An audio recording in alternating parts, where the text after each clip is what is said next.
আসসালামু আলাইকুম, আমি জামাল বলছি মালদ্বীপ থেকে। এই মুহূর্তে আমি যাচ্ছি এয়ারপোর্টের দিকে। তো মালদ্বীপ মালে রাজধানী সিটি এটার নাম। তো আমি এখন গাড়িতে আছি, অবশ্য আপনারা দেখতেই পাচ্ছেন।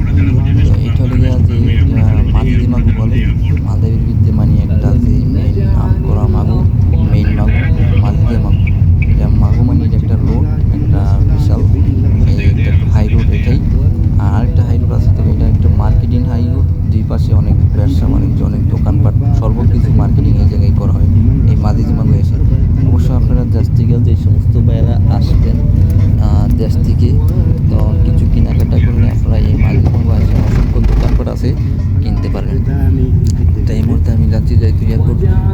আমি বিশেষ গুরুত্বপূর্ণ যেটা বলবো, অনেকটি সময় এই সমস্যা হয়ে দাঁড়ায় মানুষের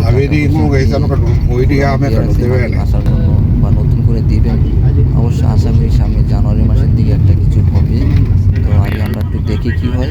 আপনারা হুট করে টাকা পয়সা আগে থাকতে কিছু জমা দেবেন না, পরিস্থিতি সব কিছু ওপেন হলে একটা সময় নির্ধারিত করে অবশ্য হবে। তো আপনারা একটু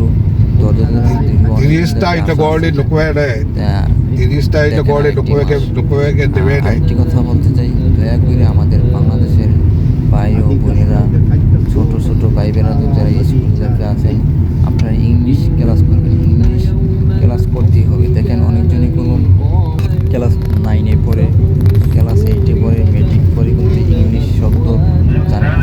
প্রতিটি শব্দগুলো জাতীয় ভাষা, তো ইংলিশগুলো ইন্টারন্যাশনাল ভাষা। ইংলিশটা আপনি অন্য কোনো কান্ট্রি দিয়ে যে ভাষা যদি নাও জানেন, ইংলিশ ভাষাটা জানলে আপনি চলতে পারবেন। কিছুদিন আগে ইংলিশে কথা বলতে পারে না, কেন না পারার কারণে তারা ঢুকতে দেয়নি। ইংলিশ কথা যদি বলতে পারতো বিলে, আমি এরকম কাজে আছি, আমি এই দেশে ঘুরতেছি, বেড়াইতেছি, আমার স্বামী আছে বা আমি তাদের সাথে দেখা করবো, 4-5 দিন থাকবো। তো এরকম না বলার কারণে তাকে বাংলাদেশে ত্যাগ করতে হয়েছে। এয়ারপোর্টেও ঢুকতে দেয়নি, মালদ্বীপ ঢুকতে দেয়নি। তো আমি যেটা বলবো, আপনারা অবশ্যই ইংলিশ ক্লাস করবেন। আমাদের চাকুমার দিয়ে যে ওই দেখা যায় তারা ওইখানে বাস করে কানারুইসা, ওই গল্প স্বল্প কম কইরা ইংলিশ শব্দ ভাষা আমাদের বলতে হবে। বাংলা ভাষা শব্দ বাংলাদেশি চলবে, ওই শব্দ আমাদের শিখতে আছে বলে সমস্যা। ইংলিশ একটু গুরুত্বপূর্ণ শিখতে হবে।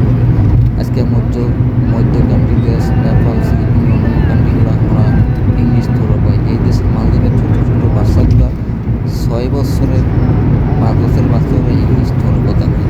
তাদের সাথে ইংলিশে আমরা এরকম পারি না, এত ধরো লিরিক বা ইংলিশ, এই ব্যাপারগুলো বলতে ইংলিশ অত্যন্ত একটা গুরুত্বপূর্ণ। এই ভাষাগুলো আপনারা শিখবেন, বিশেষ করে সবাই ভালো থাকবেন। আর একটা কথা কি, মনোযোগ দিয়ে সব কিছু করতে হবে। আর অবশ্যই বেশি বেশি করে লাইক দিয়ে সাবস্ক্রাইব করে পাশাপাশি থাকবেন। সবাইকে অসংখ্য ধন্যবাদ। আমি আজকে এখন থেকে বিদায় নিলাম।